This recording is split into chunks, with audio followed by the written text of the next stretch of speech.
We interrupt this program to bring you an important Wayfair message. Wayfair's got style tips for every home. This is Styles McKenzie helping you make those rooms sing. Today's style tip. When it comes to making a statement, treat bold patterns like neutrals. Go wild, like an untamed animal print area rug under a rustic farmhouse table from Wayfair.com. Arr, fierce. This has been your Wayfair style tip to keep those interiors superior. Wayfair, every style, every home. You just realized your business needed to hire someone yesterday. How can you find amazing candidates fast? Easy. Just use Indeed. Stop struggling to get your job post seen on other job sites. With Indeed sponsored jobs, your post jumps to the top of the page for your relevant candidates, so you can reach the people you want faster. According to Indeed data, sponsored jobs posted directly on Indeed have 45% more applications than non-sponsored jobs. Don't wait any longer. Speed up your hiring right now with Indeed. And listeners of this show will get a $75 sponsored job credit to get your jobs more visibility at Indeed.com/kidsandfamily. Just go to Indeed.com/kidsandfamily right now and support our show by saying you heard about Indeed on this podcast. Terms and conditions apply. Hiring? Indeed is all you need. Okay, so you're here for the deep dive because you really want to understand, what's up in men's NCAA basketball right now. That's right. And that's what we're going to do today. Exactly. We've got a really, really cool perspective using, what fans like you have been searching for online. Yeah. It gives us like a real-time look into what's going on in the sport. Exactly. And we've got a pretty broad set of information to dig through here. Yeah. And, it's clear right away what's got everyone's attention. Yeah. We're seeing tons of interest in a potential Florida-Houston matchup. Oh, wow. A lot of questions about who won March Madness recently, 2025, and even going back to 2024. Okay. And, of course, everyone wants to know about the NCAA championship game. Sure. When it is, where it is, how to watch it, all of that. Oh, of course. Yeah, and beyond the big picture stuff, it looks like fans are really digging into the details on specific teams. Yeah. Florida Gators and Houston Cougars, those are coming up a lot. Mm-hmm. And it's not just the teams themselves either, right? Yeah. Oh, no. Player names are popping up all over the place. Absolutely. Will Richard Walter Clayton Jr., Emmanuel Sharp, L.J. Cryer, Alex Condon. Right. Jawan Roberts, Joseph Tugler. Yeah, even Al Horford and Chinyelu. That's right. Okay, so what are we doing with all this? Well, we're going to unpack it. Yeah. Our goal today is to figure out what these searches really tell us, Right. About the big storylines in men's college basketball. Yeah. Especially around March Madness and how Florida and Houston might factor into all of that. Okay, great. So where should we start? Well, one thing that really jumps out at me is just the sheer amount of interest in a potential Florida versus Houston matchup. Like, people are searching for these two teams together in every way you can imagine. Oh, why? It's not just waiting for the schedule to come out. They're already thinking about this game. Wow. And probably speculating on how it might play out. Interesting. I think when you see this kind of focused interest this early, it usually means there's something really compelling about the teams involved. Oh, okay. Some kind of narrative that's already taking shape. It's like everyone's filling out their brackets in their heads already. Exactly. Oh, wow. And it's not just about who might play either. Right. We're seeing tons of searches for things like who won March Madness 2025? Why? Who won March Madness? Who won the NCAA basketball championship in 2025? Mm-hmm. And a lot of people looking back at 2024, too. So looking back and looking forward. Exactly. And I think that shows us that understanding, the recent history of the tournament, it's really important for fans. Right. It's about context. It's about knowing who the teams to beat are. Yeah. And I think it's interesting to think about why so many people are searching for past winners.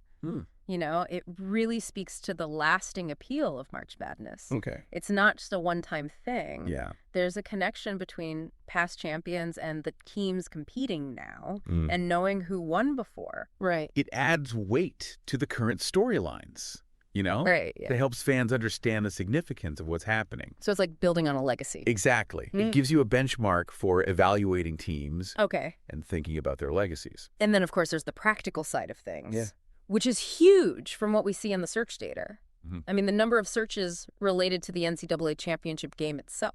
Right.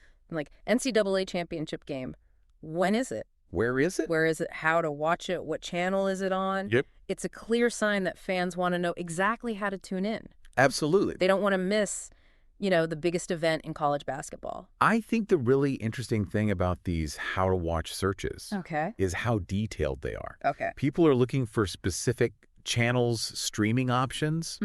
It really shows how important it is for fans to have all the information right away. Right. It reflects how we watch things now. Yeah. There are so many different ways to access content, and people want to find the most convenient one for them. Yeah, for sure. Now, shifting gears a bit. Okay. When we look at the searches for specific teams, Yeah. like Florida basketball, Houston basketball, Right. or even just their nicknames, it tells us there's a really dedicated fan base out there. Okay. These aren't just casual mentions. Right. People are actively trying to find information about these programs. They want to stay updated. Exactly. They want to know how they're doing, what their potential is. I see. And then within those team-specific searches, there are some that hint at a deeper level of interest. So for Florida, for example, there are searches for their roster, their head coach, Todd Golden. Okay. Even a question about a potential women's basketball matchup with Houston. Oh, wow. It all points to fans who are really engaged. Yeah, they're not just skimming the surface. Exactly. They want to know about the people involved, the broader context of the program. And we're seeing a similar pattern with Houston, right? Absolutely. Yeah. Searches for their roster, their coach, Kelvin Sampson. Right. The women's team matchup. Yeah. It seems like fans really want to get the whole picture. For both programs. Yeah. And what's even more interesting is the appearance of specific player names in these searches. Yeah. So for Florida, we're seeing Will Richard and Walter Clayton Jr. being looked up, along with Alex Condon. And on the Houston side, Emmanuel Sharp, right, LJ Cryer, with some people specifically looking for his stats. Oh, wow. Juwan Roberts, Joseph Tugler, all generating interest. So they're really following the individual players. It's a big part of the college basketball experience. Yeah, I agree. And this is where things get really interesting. Okay. We're also seeing searches about the history of these programs. Oh, well. Things like, has Houston won a national championship in basketball? And similar questions about Florida's championship history. Interesting. It shows that fans are thinking about the historical context. Yeah. And the pedigree of these teams. So not just the current season. Exactly. And this awareness of history is really important. Okay. It helps us understand the significance of what's happening now.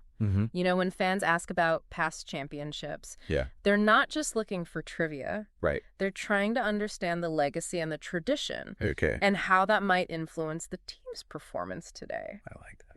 And of course, we can't forget about the crystal ball gazing. Oh, right. People are definitely trying to predict the future here. Yeah. We're seeing searches like Florida versus Houston prediction, Houston versus Florida prediction. Okay.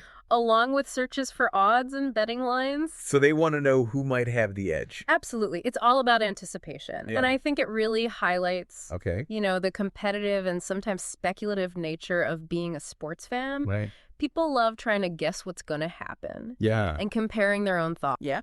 With what the experts and the odds makers are saying. It adds another level to the whole experience. Exactly. It keeps things interesting. Okay, so taking a step back. Okay. What does all of this tell us about the fans themselves? I think it paints a picture of a really informed and engaged fan base. People aren't just passively watching basketball. Right. They're actively searching for information on all sorts of things. Yeah, potential matchups. Past results, how to watch, team details, player stats, historical context. It's a lot. It is. Yeah. And that potential Florida versus Houston game, Yeah. that's clearly a major point of interest. Yeah.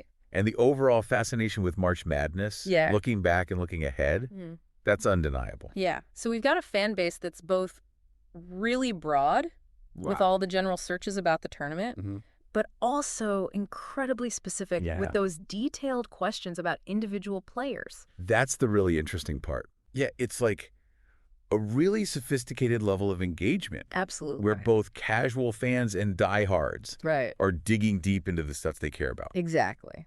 Okay, so let's recap. Okay. What are the key takeaways here? Well, first, Yeah. there's a ton of excitement around that possible Florida-Houston game, which suggests there's something special about those teams. Right. or the potential matchup itself. Right. People really want to know who won the recent March Madness tournaments, which shows just how important it is to follow that championship narrative. Right. Having easy access to viewing information. Yeah. Especially for the NCAA championship game. Right. That's a major concern for fans. Okay, so those are like the big three. Exactly. But then it gets really interesting. Yeah. When you see how those connect to the more specific stuff. Like the general interest in March Madness goes hand in hand with those searches about Florida and Houston and even individual players. Like Will Richard, Walter Clayton Jr., Emmanuel Sharp, LJ Cryer, Alex Condon, all of them. It's a really multifaceted way of engaging with the sport. Right. And when you consider just how many searches there are and how much variety we're seeing, it makes you wonder. It does. Like, what does this tell us about how fans today are experiencing college basketball and interacting with big events like March Madness? You know, is it all about that instant need for information? Yeah. And the desire to not just follow, but to actually predict the stories of these teams and players. Yeah, like we're not just watching anymore. Exactly. We're trying to figure out what's going to happen next. It's a whole new level of engagement. It definitely gives you something to think about. That's for sure. Thanks for joining us for the deep dive. Thanks for having me. Today is your lucky day. Today is the day that our $3 website works for you, paying you directly to your PayPal daily. Imagine $3 ongoing continuous payments to your PayPal account. Imagine falling asleep and waking up to $300 in your PayPal account. How would this make you feel? How could this help you? What bills could you pay? What kind of fun could you have? What does that retirement look like now? All for a one-time payment of $3. This website is DFY done for you, fully built and completely hosted, and never stops collecting payments for you. You have spent $3 on coffee on a regular, but that coffee won't help you create multiple streams of income. Click the link below.